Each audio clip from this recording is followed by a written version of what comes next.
Hello everyone, welcome back to my YouTube channel ज़िंदगी के कुछ पल। आई होप आप सब बहुत अच्छे होंगे। यहाँ अभी टेम्परेचर हो रहा है -5 डिग्री सेल्सियस। पिछले हफ्ते जितनी भी स्नोफॉल हुई वो मोस्ट ऑफ द स्नो जो है पिघल चुकी है, लेकिन कुछ कुछ जगहों पे अभी भी बाकी है। आप बैकग्राउंड में जो घर देख रहे हैं वो मेरा घर है, और मेरे घर के सामने ये एक पॉन्ड है जिसकी ऊपर की परत अभी भी स्नो से कवर्ड है। बहुत ज़्यादा विंडी है, बहुत ज़्यादा ठंड हो रही है। आई थिंक मैं आगे का व्लॉग जो है घर के अंदर जाके शूट करूँगी। चलिए आगे का ब्लॉग जो है घर के अंदर से कंटिन्यू करते हैं, क्योंकि बाहर बहुत ज़्यादा विंडी हो रहा था और बहुत ज़्यादा ठंड हो रही थी कि मैं कंसंट्रेट ही नहीं कर पा रही थी। हम बात कर रहे थे कि यहाँ जो पिछले हफ्ते स्नोफॉल हुई थी उसकी स्नो अभी भी मेल्ट हो रही है। ये जो आप मेरे पीछे देख रहे हैं white white, that's still the snow from last week. कुदरत देखिए आपकी, यहाँ यूएस के इस कोने में ईस्ट कोस्ट में हम ठंड ठंड कर रहे हैं, और वहाँ दूसरे कोने में वेस्ट कोस्ट में लोग जो हैं आग के साथ डील कर रहे हैं। जी हाँ, मैं कैलिफोर्निया वाइल्ड फायर्स के बारे में बात कर रही हूँ। मैं कैलिफोर्निया में रही हूँ कुछ 4-4.5 साल के लिए।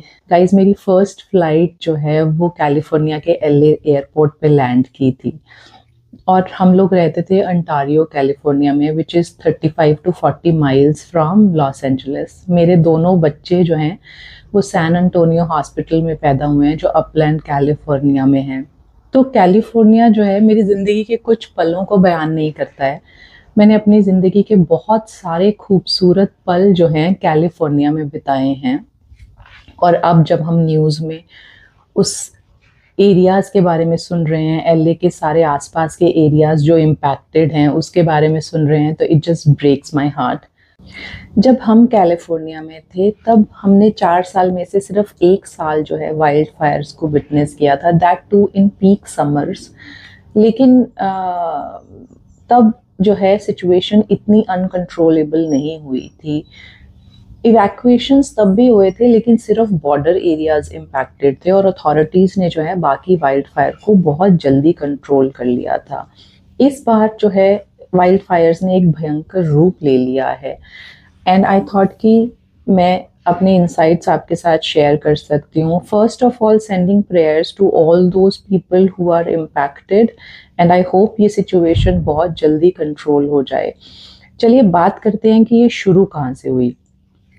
तो अकॉर्डिंग टू द रिपोर्ट्स ये जनवरी 7 को रिपोर्ट हुआ है पैसिफिक पैलिसेड्स एरिया में। It's been 1 week but the situation has not been under control yet. कैसे शुरू हुई?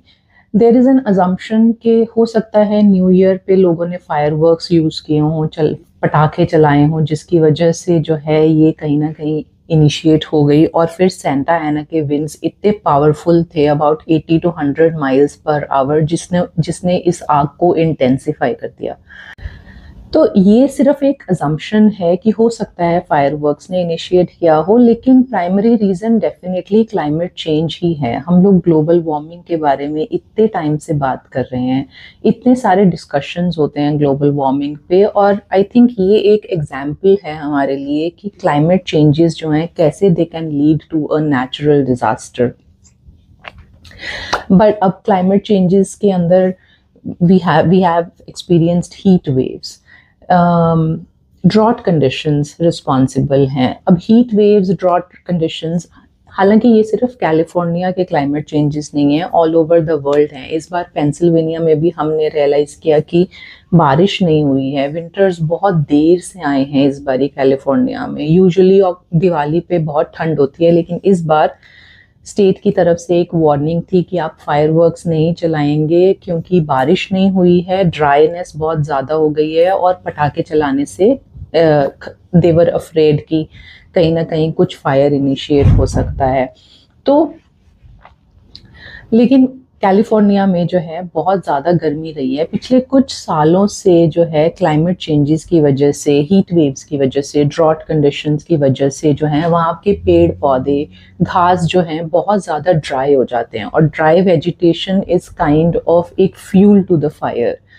तो अगर गलती से एक चिंगारी लग गई, क्योंकि वो ड्राई है सब कुछ, तो वो फैल जाती है, प्लस अगर विंड्स भी हैं तो इट इंटेंसिफाइज। और अगर बात करें इसके इम्पैक्ट की, तो सबसे पहला इम्पैक्ट जो है वो एयर क्वालिटी का है। एयर क्वालिटी इतनी गिर गई है कि लोगों को मास्क पहन के जो है बाहर निकलना पड़ता है। आई थिंक हम इंडियंस एयर क्वालिटी के साथ रिलेट कर सकते हैं, specially the people living in New Delhi, कि how air quality can impact the health of people. हम लोग ने जब 2 या 3 साल पहले वाइल्ड फायर देखा था कैलिफोर्निया का, तो पूरा जो आसमान है वो ऑरेंज हो गया था, एंड वी वर शॉक्ड कि air quality can do that much damage to the environment. And of course फिर वो लोगों के हेल्थ पे तो इम्पैक्ट करेगा ही करेगा। अपार्ट फ्रॉम दैट इस बार ही नुकसान बहुत ज़्यादा हुआ है।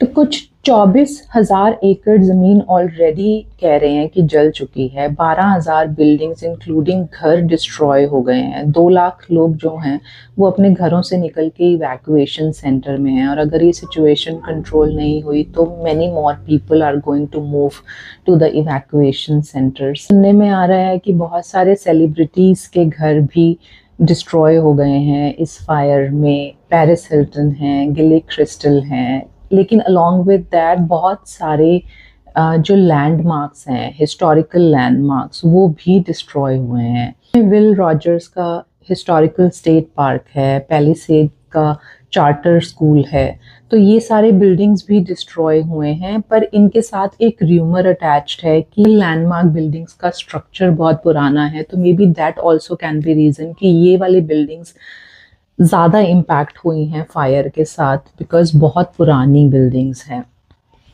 This impact is expected to grow अगर ये सिचुएशन टाइमली कंट्रोल नहीं होती है। यूएस की हिस्ट्री का सबसे बड़ा फाइनेंशियल डिजास्टर है ये ड्यू टू वाइल्ड फायर्स।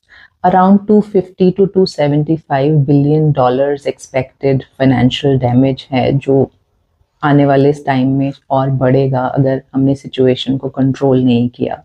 बहुत सारी पॉलिटिक्स इन्वॉल्व है, ब्लेम गेम इन्वॉल्व है, लेकिन हम उसके बारे में बात नहीं करेंगे। Thank you to all the firefighters जो दिन रात मेहनत कर रहे हैं, लेकिन सुनने में आ रहा है कि उनके पास जो है एडिक्वेट इक्विपमेंट नहीं है इसको कंट्रोल करने के लिए, और वो ग्राउंड लेवल पे काम कर रहे हैं, इसलिए शायद देर भी हो रही है। I hope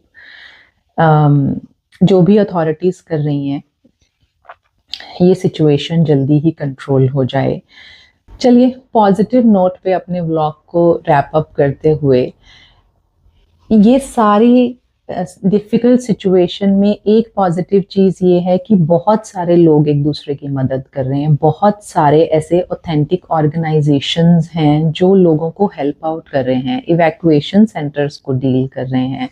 and I am very proud as an Indian to share with you कि बहुत सारे इंडियन ऑर्गेनाइजेशंस हैं। मैं सबका नाम तो यहाँ मेंशन नहीं कर रही हूँ, लेकिन देर आर पैलिसेड का हिंदू टेम्पल है, जैन टेम्पल है, and then there is United Sikh organisation जो लोकल गुरुद्वारास के साथ कोलैबोरेट कर रहे हैं। They are helping people in this difficult situation. उन लोगों ने यूएस उम्मीद एक हेल्पलाइन भी शुरू की है for the people who are impacted by the wildfires. I am very thankful and very proud of them. Financially जो कोई कंट्रीब्यूट कर सकता है वो तो लोग कर ही रहे हैं, लेकिन आई थिंक एक चीज़ जो हम सब लोग कर सकते हैं that is pray for the safety of the people, और इसके लिए कि ये सिचुएशन जल्दी से जल्दी कंट्रोल हो जाए। आपको अगर आज का व्लॉग अच्छा लगा हो, इन्फॉर्मेटिव लगा हो, तो please like, share and subscribe. और thank you for watching, listening. Stay happy, stay healthy, and we'll meet again with a new vlog with a new content. Thank you everyone.